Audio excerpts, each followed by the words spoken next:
Welcome to back my channel guys. So we learn about history.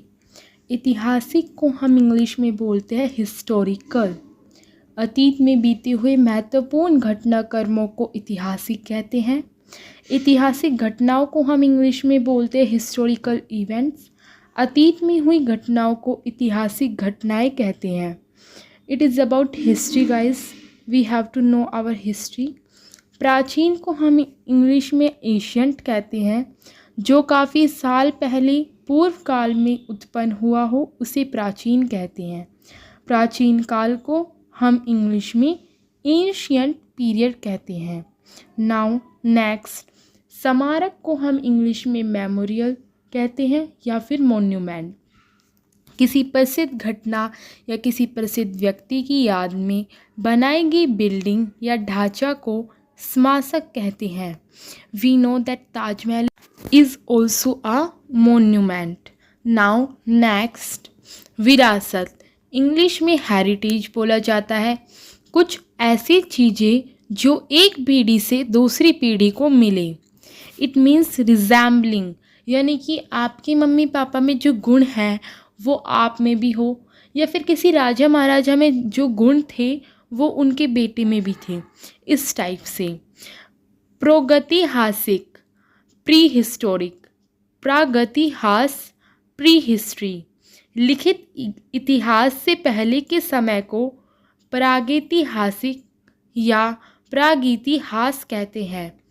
Pre history and prehistoric both are common terms but little different from each other.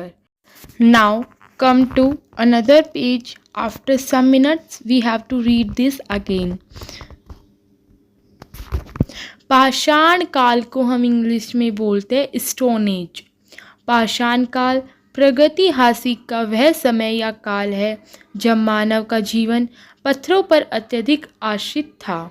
पत्थरों से शिकार करना, पत्थरों की गुफाओं में शरण लेना, पत्थरों से आग पैदा करना, ये सभी उनके कार्य रहते थे। आपको इसमें समझ आ रहा होगा स्पष्ट से कि इसमें क्या बोला गया है।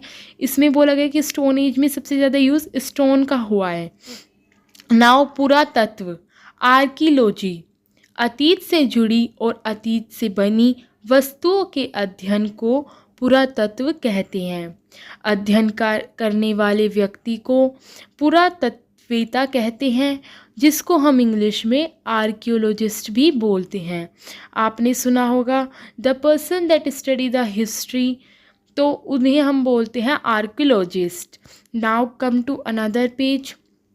मध्यकालीन, मेडिवियल पीरियड बोलते हैं इसको, मेडिवियल या मेडिवियल पीरियड। प्राचीन काल और आधुनिक काल के बीच के समय को मध्यकालीन कहते हैं। इसका मतलब ये है कि जो एंशियंट पीरियड और मॉडर्न पीरियड के बीच का समय है उसे हम मेडिवियल पीरियड कहते हैं। नाउ युग, ईरा या एरा बोल सकते हैं इसे। एक निश्चित संख्या के वर्षों की काल अवधि को युग कहते हैं, जैसे सतयुग, त्रेता युग, द्वापर युग व कलयुग। इनको युग को हम क्या बोलते हैं, एरा या फिर ईरा। ये कॉमन सी चीज़ें हम ऐसे भी यूज़ करते हैं, सतयुग, त्रेता युग, द्वापर युग, कलयुग। तो युग मीन्स होता है era. Now come to next one page. अवशेष या खंडहर को हम इंग्लिश में बोलते हैं रिमेन्स। पुरानी इमारतों या स्मारक के बचे हुए भाग को अवशेष या खंडहर कहते हैं। इसका मतलब ये है कि जो चीज़ें बच गई है या फिर कुछ हमें जो अवशेष मतलब मिलते हैं, जो रिमेनिंग पार्ट्स किसी भी मॉन्यूमेंट्स के टूटे हुए हमें मिलते हैं, उन्हें हम बोलते हैं remains. Now come to next page. राजा को हम बोलते हैं इंग्लिश में किंग।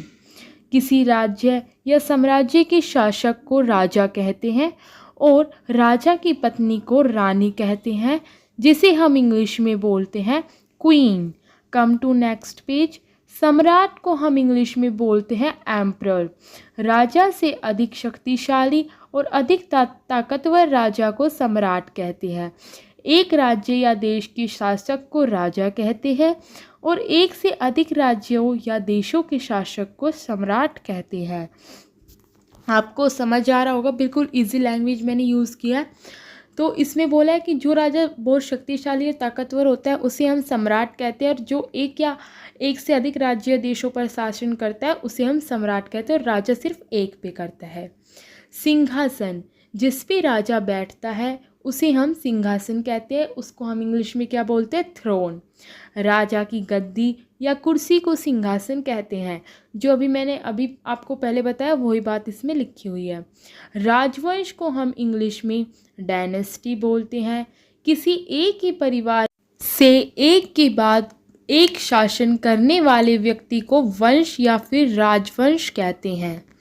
इसमें लिखा हुआ है कि जैसे एक फैमिली से उसके पापा ने राज किया, फिर उसके बेटे ने किया, तो उसे हम बोलते हैं राजवंश। शिलालेख, अभिलेख, इन दोनों को हम बोलते हैं इंस्क्रिप्शन, यानी पत्थरों या दीवारों पर खोदकर लिखी गई इबारत को अभिलेख या शिलालेख कहते हैं, जिसे हम इंग्लिश में इंस्क्रिप्शन भी बोलते हैं।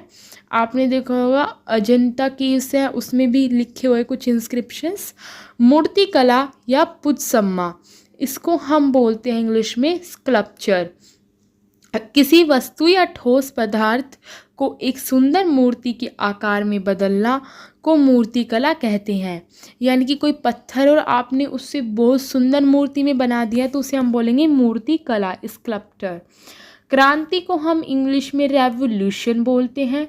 किसी काम को करने पर उसमें हुए बदलाव को क्रांति कहते हैं। क्रांति वाले व्यक्ति को क्रांतिकारी कहते हैं, जिसे हम इंग्लिश में रेवोल्यूशनरी भी कहते हैं। Now come to next one. हस्तलिपि या जपत लिपि को हम इंग्लिश में मैन्यूस्क्रिप्ट और हैंड राइटिंग कहते हैं।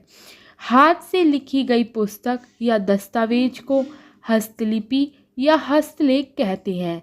इन दोनों का आपने देखा होगा, मैन्यूस्क्रिप्ट हमें मिलती है पुराने ज़माने की, हैंड राइटिंग मिलती है किसी राजा महाराजाओं के जो क्या होते हैं पुरोहित होते हैं उन्होंने लिखी हुई होती है। नाउ खोज, खोज को हम सर्च और डिस्कवरी भी बोलते हैं।